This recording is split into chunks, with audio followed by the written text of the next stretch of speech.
आज हम आपको दिखा रहे हैं अपना नया फार्म। ये बरना रोड है, ये बगल में बरना गांव पड़ता है और ये मेरा फार्म है। और ये अभी अंडर कंस्ट्रक्टेड है, मतलब अभी पूरी तरह बना नहीं है लेकिन बन ही रहा है। और आज हम अंदर भी दिखाएंगे और बाहर भी दिखाएंगे आपको पूरा। बहुत दिन बाद वीडियो बना रहे हैं, बहुत दिन से सबको बोल रहे हैं वीडियो नहीं बना रहे हो, वीडियो नहीं बना रहे हो, तो आज वीडियो बना रहे हैं। मेन हमको टाइम नहीं मिल पा रहा था कि कब वीडियो बनाएं, इसमें बनाने में बहुत ज़्यादा हम व्यस्त थे। और ये फार्मिंग करने के लिए परफेक्ट जगह था। इसके पहले मैंने घर पे फार्मिंग कर रहा था, तो घर पे फार्मिंग कर रहा था, घर पे उतना सूटेबल जगह नहीं था और घर पे बहुत ज़्यादा प्रॉब्लम होता था। वहाँ ग्रीन पाउडर नहीं मिलता था। यहाँ पे खेती के लिए पर्याप्त ज़मीन है और सब जगह खेती के लिए उपयुक्त ज़मीन है। और यहाँ पे हम मेरा घास भी आप उधर देख सकते हैं, मेरा घास भी बहुत ज़्यादा हो गया है। उसमें सरसों रोपा हुआ, बरसीम रोपा हुआ, उसके बगल का भी प्लॉट में मेरा घास रोपा हुआ है। यहाँ पे फार्मिंग करने के लिए बहुत अच्छा जगह है और रोड के किनारे ये प्लॉट पड़ता है। और करीब करीब ये 1 बीघे के आसपास का ये प्लॉट है। और ये मैंने किराए पर लिए हुए है। और घर पे था तो वहाँ पे एक फार्म बना हुआ है, लेकिन उस पर अब कर नहीं रहे हैं क्योंकि घर पे बहुत ज़्यादा प्रॉब्लम था। घर वाले को भी बहुत ज़्यादा ख़राब लगता था क्योंकि सबको लगता था ये क्या कर रहा है, बकरी पाल रहा है, पगला गया है। और यहाँ पे कोई बोलने वाला नहीं है, आराम से फार्मिंग होता है। और ये भी काफ़ी कॉस्टली ज़मीन है, मतलब ये भी ज़मीन करीब 30-40 लाख रुपए कट्ठे का ज़मीन है। लेकिन वो किराए पर मिल गया, किसी दोस्त सर्किल में ही था और वो परिचित लोग थे और अच्छे लोग थे, तो हमको ये ज़मीन दिए हैं फार्मिंग करने के लिए। और ये 15 साल के लिए मैंने किराए पर लिया है और हर एक साल इसका किराया देना रहता है। और अभी हम इसको अंदर से भी दिखाएंगे और बाहर से भी दिखाएंगे। आप बगल में देखिए, मेरे बगल में यहाँ पे आपको आटा चक्की मिल है बहुत बड़ा। ये इसमें आटा आती होता है, इसी से बगल से ही हम चोकर भी लेते हैं और यहाँ पे हमको चोकर बगल से भी मिल जाता है। और इसके बगल में एक बहुत बड़ा मुर्गी फार्म है जो करीब करीब 12,000 कैपेसिटी का है मुर्गी फार्म, फुल्ली एसी। तो यहीं पे मैं अपना फार्मिंग बकरी फार्म खोले हुआ हूँ। और अंदर से मैं आपको दिखाऊंगा कि अंदर में कैसा लुक है और इधर से भी दिखा देता हूँ कि कैसा लुक आ रहा है। और ये परफेक्ट जगह है। यहाँ पे बगल में आप देख रहे हैं मेरा रोड फार्म के बगल में पैन पड़ता है और इसमें मछली भी हो सकता है, तो लेकिन अभी मैंने इसमें मछली डाला नहीं है। और ये इसी से मैंने मट्टी काट करके इधर ऊंचा करवाया है। ये आसपास का सब जगह, पूरी जगह पे खेती होता है, सब जगह खेती होता है। तो यहाँ पे पर्याप्त मात्रा में हमको ग्रीन पाउडर भी मिल जाता है। बगल में मटर का खेती हो रहा है तो मटर का मैं अथी ले आता हूँ, झंगड़ी ले आता हूँ बकरी सबको खिलाने के लिए। देखिए यहाँ धान रोपा हुआ है, सब में खेसाड़ी रोपा हुआ है, बरसीम घास रोपा हुआ है। तो यहाँ पे खेती करने के लिए परफेक्ट जगह है और फार्मिंग करने के लिए भी। यहाँ पे देखिए मेरा तालाब है, तो इसी से मैंने मट्टी कटवा करके ऊपर भरवाया है जिस पे मैंने बकरी फार्म बनाया है। और इस पर भी मछली नहीं डाला हुआ है, लेकिन बाद में मछली डलाएगा। यहाँ पे आप देखिए बड़ा सा मुर्गी फार्म है, फुल्ली एसी मुर्गी फार्म है। इसमें एक बार में 10,000 से 12,000 मुर्गियाँ पलाता है, वायलर मुर्गी पलाता है। और 1 महीना 1.5 महीना में तैयार होकर निकलता है। और ये भी काफ़ी कॉस्टली मुर्गी फार्म है, करीब 50 लाख 60 लाख के लागत से बना हुआ मुर्गी फार्म है। और काफ़ी मतलब अच्छा ढंग से बना हुआ मुर्गी फार्म है। और ऐसे मेरा बकरी फार्म भी अच्छे ढंग से बना हुआ है। और आपको अब इसका अंदर से दिखाते हैं। इधर देखिए ये सरसों रोपा हुआ है, सरसों के साथ में ये बरसीम भी है। तो सरसों कटेगा उसके बाद बरसीम भी होगा। तो अभी मैं खेती में उतना परफेक्ट नहीं हुआ हूँ कि कैसे कैसे क्या होता है, लेकिन सब रोप दिया हूँ तो सब हो रहा है। इधर मैं खेती करने के लिए किसी से सीख रहा हूँ। गांव के ही एक आदमी अशोक जी, वो खेती का बहुत परफेक्ट आदमी है खेती में, तो उन्हीं से मैं सीख रहा हूँ। पहले सोचा था कि मैं अपने छोटे चाचा से सीखूंगा, लेकिन यहाँ गांव में एक अच्छे आदमी मिल गए हैं जो सब चीज़ बता देते हैं, क्या क्या दवाई पड़ता है, क्या क्या थी पड़ता है। यहाँ पे देखिए शुद्ध भोग का ये आटा चक्की मिल है। और ये काफ़ी बड़ा प्लांट है, यहाँ से आटा सप्लाई होता है सब जगह। यहीं से मैं अपना चोकर वगैरह सब चीज़ अपना लेता हूँ। और मुर्गियों के लिए दाना वगैरह भी यहाँ से वेस्टेज मिल जाता है, जो विदाउट कॉस्ट हमको मिल जाता है। उसमें हमको कोई पैसा नहीं लगता है। इधर से मैं दिखाता हूँ, इधर से भी मेरा अथी के लिए रास्ता है। 2 साइड से मेरे ये फार्म का अथी रोड है जो 2 साइड से जाता है। और ये मेरा जिसे मैंने मट्टी कटवा करके भरवाया है, ये तलाय हो गया। इसमें बाद में अभी मछली डालेंगे, लेकिन अभी मछली डाला हुआ नहीं है। अभी ये वही मतलब जो अपने आप मछली होता है, गड़ाई, गरचुट्टी, मांगुर, सिंघिल, वही सब में होगा। तभी मैं इसमें मछली नहीं पाला हूँ क्योंकि मेरे पास मछली पालने के लिए भी पर्याप्त मात्रा में पैसा नहीं है, क्योंकि सब में पैसा लगता है फार्मिंग करने में। और ये भी फार्म बनाने में बहुत ज़्यादा खर्च हुआ है। सब आप लोग फार्म बनाते हैं तो बताते हैं कि 10,000 में फार्म बन गया, 20,000 में फार्म बन गया, 30,000 में फार्म बन गया, जबकि मेरे साथ ऐसा नहीं है। हम इसमें करीब करीब अभी 10 से 15 लाख रुपया खर्च कर चुके हैं बनाने में। रहने के लिए यहाँ रूम भी बनाया हुआ है, अपने रहने के लिए 2 रूम बनाया हुआ है, लेटरिन बाथरूम किचन बनाया हुआ है, बकरियों के लिए रहने के लिए बनाया हुआ, फुल्ली एलिवेटेड है। मतलब जिससे घर पे मेरा था वो ऊपर में रहता था और मैगनी नीचे गिरता था, और यहाँ भी वही है। लेकिन घर में था कि हाइट 3 फीट दिया हुआ था, तो उससे मुझे बहाड़ने में बहुत दिक्कत होता था। हमेशा कमर में पेन रहता था क्योंकि बैठ करके बहाड़ता था। भेड़ाड़ी बहुत में वजन हो जाता था, एक सप्ताह में बकरियां बहुत ज़्यादा हो गया था, बहुत ज़्यादा मैगनी होता था, तो बहुत ज़्यादा दिक्कत होता था यहाँ। इसलिए मैंने इसका हाइट 6 फीट करीब रखा हूँ क्योंकि मैं खड़े खड़े इसमें बहाड़ सकूँ। और ये देखिए यहाँ पे मैंने मटर का झंगड़ी ला करके रखा है। गाड़ी है मेरे पास 4 व्हीलर, तो किसी का भी खेत में यहाँ मटर टूटता है तो दीड़ी सब टूट के बिक जाता है और झंगड़ी सब खेत में ही छोड़ देते हैं।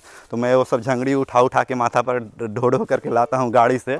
गाड़ी है मेरे पास तो खेत से लाता हूँ। रोड के किनारे किनारे ही सब खेत पड़ता है, तो जिस खेत के रोड के किनारे खेत में मटर टूटता है तो मैं ले आता हूँ। देखिए 1 महीना पहले का बच्चा, इसका काफ़ी अच्छा खासा ग्रोथ है एकदम। घर पे मतलब 6 महीना का बच्चा इतना वजन नहीं हुआ है जितना ये सब बच्चा 1 महीना में मतलब वजन गेन कर लिया है। तो मुझे समझ में आया कि घर पे फार्मिंग करना मेरे लिए, वो 2 साल से किए तो बहुत ज़्यादा नुकसान रहा और बहुत ज़्यादा मतलब विकास नहीं हुआ। मतलब 6-6 महीना साल भर के बच्चा 8 किलो 6 किलो 10 किलो का हुआ है। ऐसा भी 1-1.5 महीना में 4 किलो 5 किलो 6 किलो 8 किलो का वजन उठा लिया और सब एकदम फ्री रेंज में खाता है। अभी मैं फुल्ली बनाया नहीं हूँ, सब में देख रहे हैं पाइप गाड़ा हुआ है और अभी तक जाली नहीं लगा हुआ है। ये सब भी अभी कंप्लीट नहीं हुआ। ठंड का मौसम है तो सब जगह फार्म में पर्दा लगाया हुआ। अभी हमें फार्म उतना नहीं दिया, अभी सिर्फ ये बता रहा हूँ कि ये नया जगह बनाए हुए है फुल। मतलब आप लोग ये गलती नहीं करें कि घर में ही फार्मिंग शुरू कर दें। घर में फार्मिंग करिएगा तो पर्याप्त आपको वहाँ पे सब चीज़ नहीं मिल पाएगा और नुकसान में चले जाइएगा। और ये है कि यहाँ पे सिर्फ खेती होता है, सिर्फ खेती। ये भी ज़मीन पटना का ही है, परसा जगह पड़ता है। परसा में बरना गांव है, बगल में अच्छे चक है, संपा चक रोड से ही आने का। मेरे घर से ये 9 किलोमीटर दूर पड़ता है, तो ये काफ़ी परफेक्ट जगह है फार्मिंग करने के लिए।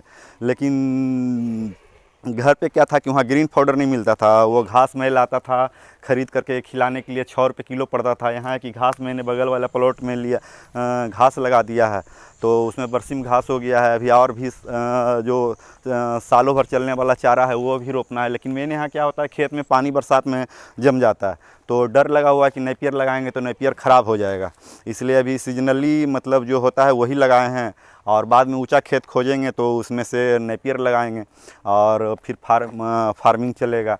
और यहाँ बकरियों में भी ग्रोथ अच्छा मेरा आ गया है। मतलब 3 महीना अभी है मेरा, हमको लाए हुआ है तो 3 महीना में अच्छा खासा बकरियों का मतलब लग रहा है इसे मतलब थोड़ा बहुत बढ़ा है। मतलब कुछ मोटा घोटा हुआ है। पहले एकदम घर पे था एकदम हमें सब सूखा सूखा हुआ। मतलब 2-2 साल हो गया है बच्चा सबका, और वो कोई 15 किलो का है, कोई 10 किलो का है, कोई 12 किलो का है। मतलब उतना ग्रोथ नहीं हुआ था। और यहाँ पे है कि फुल्ली ग्रोथ है। और घर पे वहाँ था क्या कि सब लोग बोलते थे कि एकदम ही लड़का पगला गया है, इतना महंगा ज़मीन पे फार्म खोल लिया है। यहाँ पे कमर्शियल जगह है, यहाँ पे फार्म की जगह दुकान खुलता तो अच्छा रहता। घर वाले भी हमेशा ताना मारते रहते थे कि क्या कर लिया है ये सब। और यहाँ पे कोई कुछ बोलने वाला नहीं है, बस साल में किराया देना है। और ये भी ज़मीन करोड़ रुपया का है। मतलब ऐसा नहीं कि ये सस्ता ज़मीन है। 1 बीघा ज़मीन होगा तो कम से कम 4 से 5 करोड़ रुपया का ये ज़मीन होगा। और किराया लगता है मात्र 30 से 40 हज़ार रुपया सालाना लगता है। तो ये फार्मिंग, और आप लोग भी करिएगा तो ऐसा ही ज़मीन खोजिए जहाँ सस्ता में आप कर सकें। ऐसा नहीं कि काफ़ी महंगा ज़मीन ले लेना है और उसके बाद फिर आपको किराए देने में ही अथी नहीं पड़े। फार्मिंग करने के लिए आपको हमेशा सस्ता ज़मीन खोजना पड़ेगा, जहाँ पे सस्ता ज़मीन मिले और खेती करने के लिए अगल बगल ज़्यादा रेसिडेंस नहीं रहे। क्योंकि रेसिडेंस रहेगा तो आपको खेती करने के लिए और घास उगाने के लिए जगह नहीं मिल पाएगा, तो आप फार्मिंग सही से नहीं कर पाएंगे। यहाँ चारों तरफ खेत ही खेत है और सब बड़ा प्लॉट है। 1-1 बीघा 2-2 बीघा का 4-4 बीघा का यहाँ प्लॉट है और सब खेती का वाला ज़मीन मिलता है। 10,000 रुपये 15,000 रुपये बीघा मिलता है इधर। तो 1 साल के लिए किराया लगता है 15,000 रुपये में 1 साल के लिए मिल जाता है। तो आराम से यहाँ पे फार्मिंग होगा और आगे भी हम आपको वीडियो बना करके दिखाते रहेंगे। अभी तो हमें बता रहे हैं, मतलब 2 साल से वीडियो नहीं बनाया, तो सबको लग रहा होगा कि फार्म बंद कर दिया, क्या कर दिया। लेकिन मैं इसमें एक बार घुसा हूँ तो एकदम ये सोच के रखा हूँ कि इसको मुझे करना ही करना है, चाहे जो हो जाए। ऐसा नहीं कि मैं पीछे हटने वाला इंसान में से हूँ। फार्मिंग ही करूँगा और उसी को लेके चला हूँ। अब मुझे इतना कॉन्फिडेंस आ गया है कि मुझे किसी भी तरह का बकरी दे दिया है, किसी भी तरह का, मतलब मरल टूटल किसी भी तरह का, मैं उसको पाल करके ही रहूँगा। मतलब अब ये नहीं है कि बकरी से मुझे डर लगता है कि बकरी को क्या खिलाऊंगा, कि कुछ बीमारी हो जाएगा तो क्या करना है। अब मैंने वो सब सारा कुछ सीख लिया, इसलिए मैं ये ऐसा जगह पे आया हूँ। हाँ, ये है कि यहाँ रात में बहुत ज़्यादा ठंड रहता है, बहुत ज़्यादा मतलब कुहासा भी गिरता है। यहाँ सब लोग फार्म बनाते हैं तो बोलते हैं 20,000 रुपये में फार्म मिल जाता है, जबकि मैं आपको बताता हूँ सिर्फ यहाँ लाइन लाने में मुझे करीब करीब 1 लाख रुपये का ताड़ में ही खर्च हो गया है। मतलब क्योंकि यहाँ बकरियों सब के लिए बड़ा बड़ा बॉल और हीटर वगैरह ये सब जलाना पड़ता है, तो उसके लिए ताड़ मोटा लगाना पड़ा और बोरिंग कराने में ही मुझे 1 से 1.5 लाख रुपया लग गया है। और सब कोई बताते हैं कि 20,000 रुपये में फार्म बन जाता है, 30,000 रुपये में फार्म बन जाता है। आप सोचिए, बोरिंग ही कराने में 1 से 1.5 लाख रुपया लग गया और लाइन लाने में ही 1 लाख रुपया लग गया। सोचिए कि यहाँ से वहाँ तक ताड़ पूरा गया हुआ है। ज़मीन 300 फीट लंबा है और करीब 80 से 90 फीट चौड़ा है।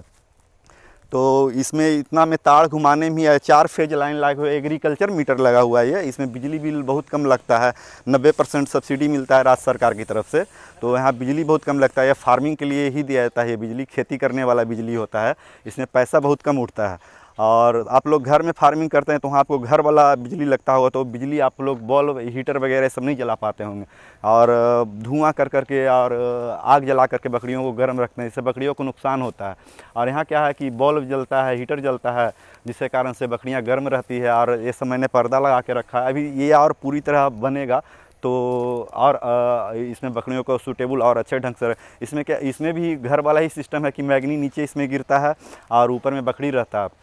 अभी मेरी बकरियां बाहर नहीं निकलती हैं क्योंकि अभी मैंने अगल बगल सब जगह घास, बकरियां निकलती है तो एक ही बार में सारा घास को एक ही बार में चूर चार करके सब खा जाती है और फिर अगले बार खिलाने लायक नहीं बचता है। इसलिए बकरियां को अंदर रखता हूँ। ये सब मैंने पाइप गाड़ के रखा है, इस सब में जाली लगाना है, जाली लग जाएगा तो ये इतना बड़ा कैंपस में बकरी है तो मैंने पूरा रखा है ये बकरियों के घूमने के लिए ही। लेकिन अभी फ़िलहाल इधर ग्रीन पाउडर लगा करके रखा है। ये सभी प्लॉट है तो ये सभी प्लॉट मेरे ही अंडर में है, इस सब में भी मैं ही घास लगाता हूँ। इसके बगल वाला भी प्लॉट है तो मेरा ही है, मतलब मैं ही इसमें घास रोपता हूँ और सारा कुछ खेती वगैरह करता हूँ। ये सब अभी जोतवा करके रखा हूँ। मैं खेती जानता नहीं था कि कैसे होता है, तो मैं उसमें थोड़ा पिछड़ गया हूँ, मतलब उतना सही से नहीं हो पा रहा है। रोपता हूँ कुछ और हो जाता है कुछ। तो गांव के ही अशोक जी हैं तो मुझे बताते हैं कि ये चीज़ करिए, वो चीज़ करिए, ये दवाई डालना है, वो चीज़ दवाई डालना है। देखिए मैं इधर वर्षी में घास लगाया हूँ तो ये पूरा का पूरा भर गया है। अब इसको काट मेन अभी है कि हमको मटर का झंगड़ी मिल जा रहा है तो मटर का झंगड़ी खिला रहा हूँ कस के। लोग बोलते हैं कि वो ठंडा बहुत करता है, लेकिन ऐसा कुछ नुकसान नहीं हुआ अभी, लेकिन मैं खिला रहा हूँ। देखिए मेरा बरसी में घास भी अच्छा खासा बड़ा हो गया है और ये पूरा यहाँ से वहाँ तक करीब लगता है 7-8 कट्ठा में बरसीम घास लगा हुआ है और उधर भी 5-6 कट्ठा में बरसीम लगा हुआ है। और ये इधर मैं इसमें लगाने जा रहा हूँ। ये घास आता है कॉप्स 31, ऑनलाइन बीज मंगाया हूँ, वही लगाऊंगा। और ये घर का ही मेरा पाइप समरसेबुल मोटर लगा हुआ है। इसमें मोटर चाहिए फार्मिंग करने के लिए कम से कम 2 से 3 HP का मोटर चाहिए ताकि खेत पर, लेकिन मेरे पास अभी उतना पर्याप्त धन नहीं था तो 1 HP ही मोटर पे ही मैं अभी काम चला रहा हूँ। इसमें पानी डालता हूँ और पटाता हूँ तो घास होता है। अभी इसमें मैं 1-2 दिन में इधर भी घास का बीज लगा दूँगा। मेन है कि इधर सब लोग खेती करते हैं तो ट्रैक्टर ले जा रहे थे तो अभी मैं इस पर कुछ रोपा नहीं था, लेकिन आजकल मैं इसमें भी घास लगा दूँगा तो ये भी पूरा हरा हरा हो जाएगा। तो यहाँ घास वगैरह ये सब करने के लिए मेरे पास पर्याप्त जगह है। मतलब खिला करके बहुत ज़्यादा खरीद करके खिलाना नहीं है बकरियों लोग को, मतलब सस्ते में यहाँ चारा मिल जाएगा। और बकरी पालन में मैंने उतना दिन में यही समझा कि जो सबसे सस्ता चारा, सबसे सस्ता में बकरी पाल सकता है वही ये काम कर सकता है। और काफ़ी मेहनत वाला काम है, खेत जोतवाना है, अथी करना है, और ये मैंने ये सब कभी किया नहीं था। तो मैं इसमें बरसीम लगाया तो इसमें अपने आप सरकारी घास श्यामा जलम गया। अब मुझे पता ही नहीं चल रहा था क्या करें, तो फिर बताएं दवाई कि इसमें एजिल दवाई डालिए तो बरसीम घास नहीं मरेगा, श्यामा घास मर जाएगा। तो सही में ऐसा ही हुआ कि ये श्यामा घास मर गया और मेरा बरसीम फिर निकल गया। मैं सोचा कि अब क्या हो गया, अब तो ये होगा ही नहीं, लेकिन गाँव के लोग मदद किए अशोक जी, तो फिर हो गया। इसमें भी देखिए मेरा मुरझाया मुरझाया हुआ सा घास है, तो ये सब श्यामा घास अपने आप से जन्म गया है। ये श्यामा घास जन्मता है तो क्या होता है, बरसिम को आगे निकलने नहीं देता है। तो इसमें मैंने पहले मैंने खेत लिया तो हमको मालूम नहीं था कि इसमें क्या करके रखना है, जोतवा के रखना है, ये सब मुझे आइडिया नहीं था। और गांव वाला लोग सोचते थे कि क्या कर रहा है क्या नहीं कर रहा है। तो फिर धीरे धीरे गांव के कुछ लोग बताते गए, तो उनसे मैं सीखते गया।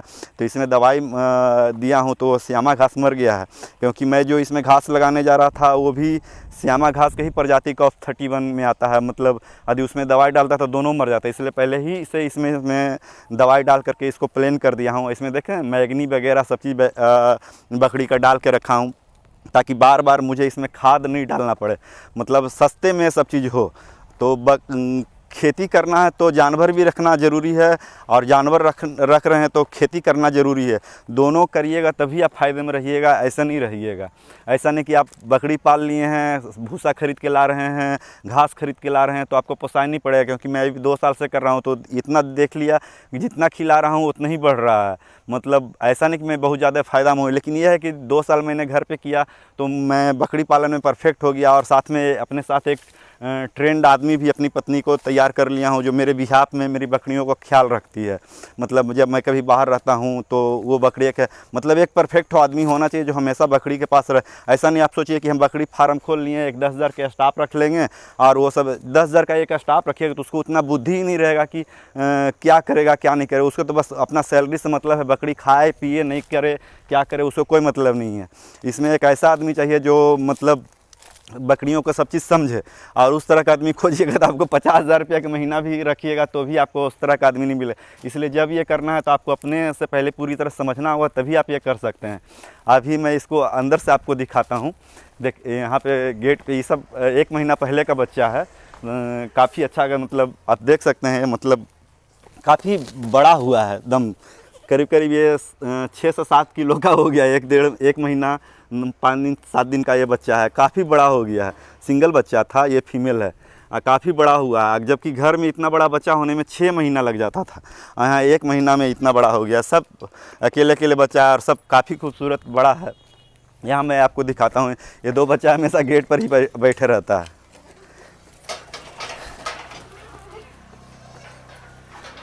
यहाँ देखिए, यहाँ ऊपर ये हाइट मैंने 5 फीट रखा है। अब यहाँ से मैं सीधे मतलब उठा करके ही भेड़ाड़ी लेके जाता हूँ। घर में क्या होता था कि बैठ करके बहारना पड़ता, जिससे मेरा हमेशा कमर में पेन रहता था।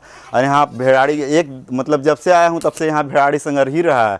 मतलब कोई दिक्कत नहीं, ऐसा नहीं कि स्मेल है। इस साइड पूरा जाली करके बनाया हुआ है। मतलब खर्च बहुत ज़्यादा इस सब में होता है। आप लोग सब सोचते हैं कि बकरी पालन सस्ते का काम है, कोई भी गरीब आदमी कर सकता है, लेकिन इसमें काफ़ी ज़्यादा पैसा लगता है। और मतलब इतना ज़्यादा पैसे से ही पैसा होता है, ये मैं आपको बताना चाह रहा हूँ। ऐसा नहीं आप सोचिए कि 10 वो बकरी खरीद लीजिएगा और आपका 10 वो बकरी खरीदिएगा तो उसको खिलाने में खर्च आएगा, उसको घर बनाने में व्यवस्था में खर्च आएगा, सब चीज़ में बहुत ज़्यादा पैसा लगता है। मेरे पास घर में मुर्गियाँ थी, जिस मुर्गिया को अभी तक मैं यहाँ ला करके रखा हूँ। अभी तक मैंने इसका व्यवस्था नहीं कर पाया कि इसको बाहर निकालूँ घूमने के लिए, क्योंकि बाहर निकलेगा तो सब जगह गंदा कर देगा। ऐसे मेरा अपना पालतू कड़कनाथ मुर्गियाँ है, इस सब का मैं घर पे रखता था अंडा खाने के लिए, और इसी से मैं से कुछ बेचता भी था। और मतलब सीखने के पर्पज़ से ही रखा था कि मुर्गियाँ कैसा व्यवहार करती है, कैसे रहती है, उसको किस तरह से दिया जाता है, खाना कितना देना है, क्या करना है, कैसे इसका दवा बीरो, सब चीज़ ये सब मैं पूरी तरह इस सब का सीख लिया हूँ। हेचिंग करने के लिए सब चीज़ मैं वो तो पहले वीडियो में भी दिखाया था, ये सब चीज़ मैं खुद ही करता हूँ। तो मैं यहाँ पे आया हूँ कि परफेक्ट जगह पे अभी ये मतलब फार्मिंग के लिए परफेक्ट जगह है। यहाँ पे उस तरह का कोई दिक्कत नहीं है कि सब लोग यही सोचते हैं कि बकरी पालन करना है तो घर पे ही शुरू कर लो, 10 बकरी से शुरू कर लो और हो जाएगा। आप लोग वैसा करिएगा तो नहीं संभव हो पाएगा कि आप कर पाइए आगे चल करके कुछ। बकरी पालन करने के लिए आपको घर से बाहर निकलना ही पड़ेगा, घर पे कभी बकरी पालन नहीं हो सकता है। देख रहे हैं मैं पूरा इस चारों तरफ इस अथी से गांव वहाँ करीब करीब मतलब आधा किलोमीटर दूर है। तो मैंने ऐसा जगह चूज किया कि जहाँ पे आबादी नहीं रहे। और सब लोग क्या करते हैं, बकरी पालन खोलते हैं तो आबादी के ही जगह एकदम खोलते हैं। तो आबादी जगह खोलिएगा तो आपको बकरियों को बहुत ज़्यादा क्या, यहाँ मैं जब ये सब फसल कट जाएगा तो इसमें आराम से मेरा बकरी जा करके चर सकता है फ्री रेंज में, और कोई मतलब उस तरह का रोक टोक नहीं रहता है। बड़ा जानवर होता है कि खेत में घुसता है तो पैर से खेत खराब हो जाता है, लेकिन बकरियाँ खेत में चरती है तो यहाँ पे कोई लोग सब लोग मना नहीं करते। ऐसे मेरा खुद भी खेत लिया हुआ बहुत है, मतलब मेरा अपना ही अथी में बकरी आराम से टहल बुल सकता है। बकरियों के लिए घूमने के लिए मतलब जगह अच्छा खासा चाहिए। और वहाँ घर पे था कि मतलब 2000 स्क्वायर फीट में 500 स्क्वायर फीट में बकरी था और 1500 स्क्वायर फीट में बकरियाँ घूमता था। तो बकरियों में उतना ग्रोथ नहीं था और मेन था कि उसको ग्रीन पाउडर नहीं मिलता था और भूसा भी मैं ख़रीद के देता था, तो सब चीज़ में पैसा लगता था, तो मैं उतना ज़्यादा कर नहीं पाता था। यहाँ था कि मेरा अपना घास हो गया है, बगल के किसी भी खेत में निकौनी हो रहा है, कुछ भी हो रहा है, तो अच्छा तो नहीं लगता है, लेकिन जाता हूँ उसके खेत से उठा के लाता हूँ। अब बकरी पालन ही शुरू किया हूँ तो लजाने में उसमें लजाऊँगा तो नहीं हो पाएगा। तो और ये सब देख रहे हैं घास इतना काट काट खिला हूँ मैं अपना घास जो रोपा हूँ वो अभी नहीं खिला पा रहा हूँ, क्योंकि अभी मुझे अगल बगल खेत से ही बहुत सारा मतलब फ्री ऑफ कॉस्ट मिल जाता है घास, तो मैं वही खिला रहा हूँ। मेरा सरसों देख रहे हैं कितना बड़ा बड़ा हो गया है। तो और ये सब को काटने सब लोग सोचते हैं कि सस्ता में बकरी पालन हो जाए। सोचिए इतना सारा घास है, इसको काट करके लाइए और उसको मतलब कुट्टी काटने वाला एक मशीन भी होता है, देता है 10 से 15 हज़ार 20 हज़ार में देता है, और सब फार्म ही पूरा 10 से 20 हज़ार में बनवा लेते हैं। जबकि मैं पता करता हूँ तो 20 हज़ार में एक कुट्टी काटने वाला मशीन दे रहा है। अभी तो मैं कुट्टी काटने वाला मेरे पास मशीन नहीं है, तो ऐसे ही बकरियों को देता हूँ तो फ्लोर के नीचे गिरा देता है, जिससे वेस्टेज भी हो जाता है। तो मैं जब इसको छेक लूँगा तो आराम से काट करके दूंगा, इसमें तो बर्बादी नहीं जाएगा। ऐसे कुछ दिन में कुट्टी काटने वाला मशीन ले आऊँगा तो काट करके दूंगा, भूसा में मिला करके, तो बकरियाँ सब खाएगा। अभी मेरे पास पैसा का शॉर्टेज चल रहा है, तो मेन फार्म बनाने में बहुत ज़्यादा खर्च हो गया, तो ना मैं बकरी ख़रीद पाया हूँ। सब लोग का कहना है कि पहले बकरी लाइए और उसके बाद में वो सब देखिए, जबकि मैं उल्टा ही चल रहा हूँ। पहले रहने के लिए व्यवस्था बढ़िया होना चाहिए, उसके बाद ही बकरी लाऊंगा, क्योंकि बकरी ले आऊँगा और उसका रहने का व्यवस्था नहीं होगा तो फिर बकरियाँ बीमार पड़ेगी और बहुत ज़्यादा मतलब प्रॉब्लम आएगा। सब लोग क्या करते हैं, घर में 2 रूम रहता है तो उसमें बकरी पाल लेते हैं, फिर बाद में क्या करना है क्या नहीं करना है उनको कुछ समझ में नहीं आता है, तो पीछे हट जाते हैं। मैं भी शुरू में ये पहले 3-4 साल पहले ही ये ज़मीन देखा था फार्म करने के लिए, लेकिन सबको को देखा कि घर पे ही करते हैं, अथी करते हैं, तो मैं भी डर गया था कि पता नहीं कि मैं हमसे हो पाएगा कि नहीं हो पाएगा। जबकि मैं काफ़ी ज़िद्दी किस्म की इंसान हूँ, मतलब जब जीत पे अड़ जाता हूँ तो करके ही छोड़ता हूँ। तो जीत के कारण है कि मैं ये सब मैंने अकेले ही बनाया। अप्रैल महीना से मतलब अभी तक मैं लगा हुआ ही हूँ इसको बनाने में। सोच रहे हैं कि इसका सारा पिलर ढालना, ये सब लोहा का जोड़ना, सब मैं लोहा का काम खुद ही करता हूँ। पिलर भी खुद ही इस सब का मैंने अपने से बोर्ड बनाया, लोहा का बोर्ड बनाया है। लोहा का बोर्ड बना करके ये सब को मैंने ढाला है। साथ में एक हेल्पर भी रखता था, एक मिस्त्री, एक लेबर भी रखता था, और साथ में करके ये सब बनाया हूँ। लोहा का काम फुल्ली मैंने अपने किया हूँ। यहाँ पे जो रूम बना हुआ है तो इसमें लैट्रिन, बाथरूम, किचन भी बना हुआ है। अंदर 2 बेडरूम भी है जिसमें मैं और मेरी पत्नी और बच्चे रहते हैं। घर पे वहाँ पे काफ़ी आलीशान घर बना हुआ था मेरा, लेकिन उस सबको छोड़ छाड़ करके बकरी पाल रहा हूँ। तो बकरी पालने वाला वो उतना लग्जरी लाइफ में बकरी नहीं पला सकता है, इसलिए मैं वो सब छोड़ छाड़ करके खेत के बीच में आया हूँ ताकि बकरी आराम से पला सके और बकरियाँ में ग्रोथ हो सके। सब लोग सोचते हैं कि एक बार बकरी खरीद करके 10 गो ले आएंगे और बच्चा देते जाएगा और बढ़ते जाएगा, लेकिन ऐसा नहीं है। बकरी आप खरीद के लाएंगे, बच्चा देगा तो उसको खिलाने में बहुत ज़्यादा खर्च आता है। उसको 10 तरह का मिनरल मिक्सर ये सब चाहिए, टॉनिक वगैरह सब चाहिए। और यहाँ पे क्या है कि वो सब नहीं देख करके सिर्फ ग्रीन पाउडर भी दूंगा तो मेरा बकरियां आराम से पला सकते हैं। घर में क्या था कि कैल्शियम देना है, बिमराल देना है, बहुत तरह का मतलब एक्स्ट्रा उसको देने में बहुत ज़्यादा मुझे खर्च आता था। और बकरियों की संख्या इतना ज़्यादा बढ़ते चल गया कि मतलब आउट ऑफ कंट्रोल, मतलब 10 मेन था। शुरू में फोकस था कि बकरी बचाना बहुत ज़रूरी है, तो सब वहाँ पे ये हुआ कि घर पे रहते हुए मैंने वो सब चीज़ आराम से सीख लिया। मतलब उसमें कोई तरह का दिक्कत नहीं हुआ। ऐसे होता कि मैं एक बैग से यहाँ फार्म बना लेता और अननोन जगह रहता और पत्नी को बोलता है ये सब करना है, तो भी बेचारी हड़बड़ा जाती कि क्या हो गया है, कैसे करेंगे, डर भी लगता। लेकिन एक चीज़ हो गया कि वहाँ घर पे करने से ये फ़ायदा हुआ कि कॉन्फिडेंस अपने आप में आ गया कि ये बकरी पालने के लिए अब कोई तरह का दिक्कत नहीं। मतलब अब मुझे किसी भी तरह का बकरी मिल जाए तो मैं उसको पाल लूँगा। उसको किस तरह क्या खिलाना है क्या नहीं खिलाना है, ये सब चीज़ अच्छे से समझ में आ गया। तो आशा करता हूँ ये वीडियो मेरा आपको पसंद आया होगा। इसके बाद ही वीडियो बनाऊंगा। बहुत दिन से वीडियो नहीं बना रहा था तो सबको लग रहा था कि ये भी पीछे हट गया, क्या हो गया, ये फार्म नहीं कर रहा है। लेकिन ऐसा नहीं है, मैं फार्म कर रहा हूँ और आगे से मैं आप लोग को अच्छा वीडियो बना करके भी दिखाऊँगा। मतलब किस तरह से फार्मिंग करना चाहिए, किस तरह से क्या होना चाहिए, सब चीज़ बताऊँगा। तो आशा करता हूँ ये वीडियो पसंद आया होगा तो आप लोग इसको लाइक करिएगा और आगे भी मेरे चैनल पे बने रहिएगा और मैं आगे भी आपको वीडियो बना करके दिखाते रहूँगा। धन्यवाद।